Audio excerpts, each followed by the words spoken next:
What's up everyone, welcome to episode 2 of Ask Germangains.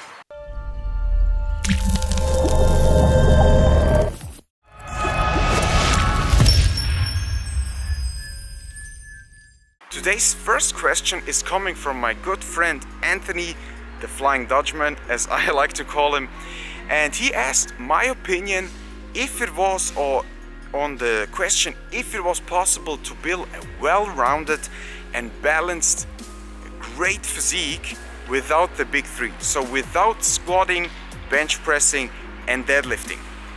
Here I have to say that from what I have seen, it definitely is possible to build a great physique without doing those kind of movements, but you will have to find suitable suitable substitutes. So for example, instead of doing deadlifts, you can do weighted hyperextensions for your spinal erectors and lower back.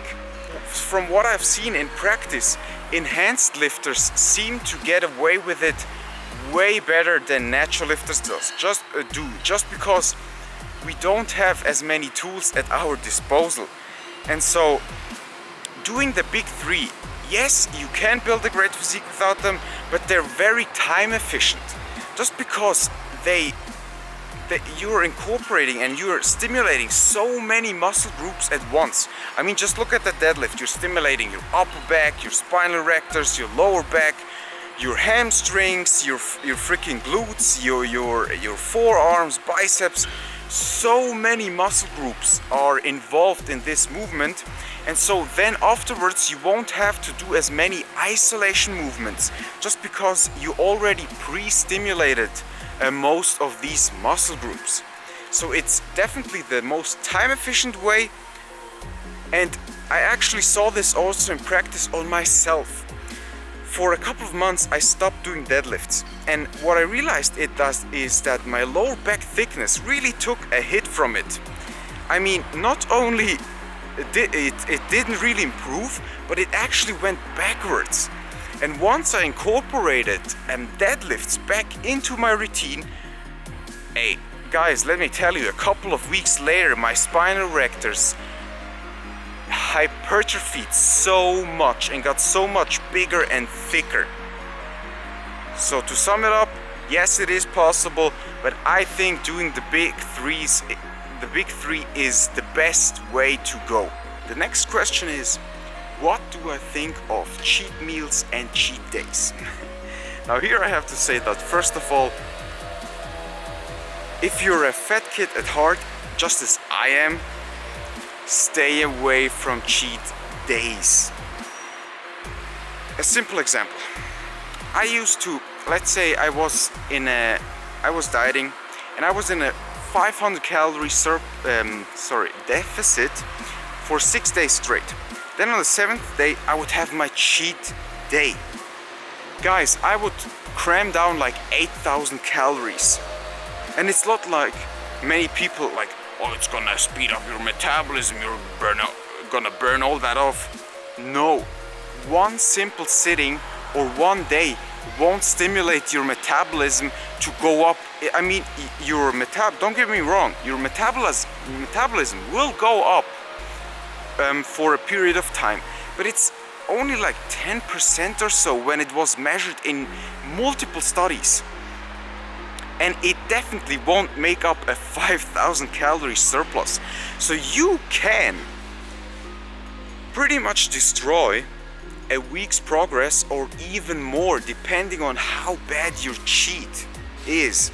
So I would much rather see people do refeeds, whether it's a refeed meal or a refeed day. It's way better, because remember what we want to do with this cheat meal or refeed is we want to replenish or at least fill up some of the muscle glycogen. What is muscle glycogen?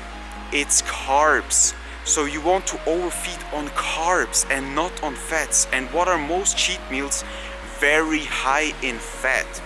And the problem is that when you combine high fats with high carbs, your body will tend to store the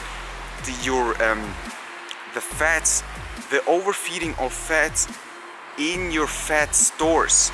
So if you want to prevent fat gain, what you can do is overfeed on carbs and keeping your fats really, really low. And so even when I was working with John on his Hollywood, he would keep my fats at around 30 grams on refeed days, but I would eat a ton of carbs. And studies have shown that from overfeeding on a ton of carbs on only one day, if you're depleted enough, you actually won't store a single gram of fat in your fat stores. But you will restore some of your muscle glycogen, you will get a slight increase in metabolism, and you will also burn up a lot of those excess carbs as body heat. So refeeds are a way better way to go. Of course, if you really want to do a cheat meal, what I would advise you to do is something what I am doing. So instead of following IFYM, because the problem is cheat meals, if it has like 100 grams of fat, it's really hard to fit that into your macros. Pretty much impossible if you're like on 70 grams of fat and your cheat meal has 100 grams. So what you can do is something called, I like to call, if it fits your calories. So let's say you're on 3000 calories a day. Your cheat meal has 2000 calories. What you can do is eat 1000 calories throughout the day, then in the evening, so which will mostly consist out of lean proteins and green leafy vegetables, and then once you get to your cheat meal, then you do your 2000 calorie cheat meal. This way you won't go over your calories, you won't gain fat, because remember, it's net calories in versus net calories out. You're still hitting your target of 3000 calories, and this way you can cheat. And it actually isn't a cheat, so call it free meal.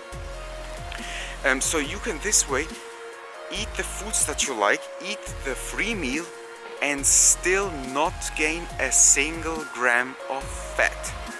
Alright guys, that was it for today's video. Don't forget to subscribe and like this video if you liked it. Other than that, see you all next time. Germangains, peace out.